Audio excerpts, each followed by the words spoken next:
Simple tasty egg noodles. চলো দেখা যাক। দেখতেই পাচ্ছ। তো এখানে আমি পেঁয়াজ কুচি, কাঁচা লঙ্কা, শুকনো লঙ্কা, রসুন, একটা ম্যাগি মশলা। তো এরপর গ্যাসটা অন করেছি, কড়াই বসিয়েছি। কড়াইটা একটু গরম হলে তো একটু তেল দিচ্ছি। এরপরে পেঁয়াজ কুচি দিয়েছি, ওটা একটু নাড়িয়ে নেব। তারপর রসুন কুচি, ওটাও একটু নাড়িয়ে নেব। তারপরে কাঁচা লঙ্কা, শুকনো লঙ্কা, ওটা একটু নাড়িয়ে নেব।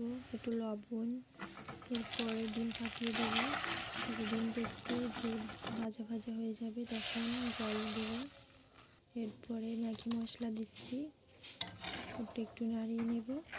এরপরে নুডলসটা দিয়ে দেবো। তারপর একটু নুডলসটা সিদ্ধ করে নিয়ে যখন হয়ে যাবে তখন নামিয়ে নেব। তো নামিয়ে নেওয়ার পর দেখতে পাচ্ছ কেমন হয়েছে। তোমরাও এরকম এগ নুডলস বাড়িতে ট্রাই করতে পারো, খেতে খুবই সুস্বাদু হয়েছিল।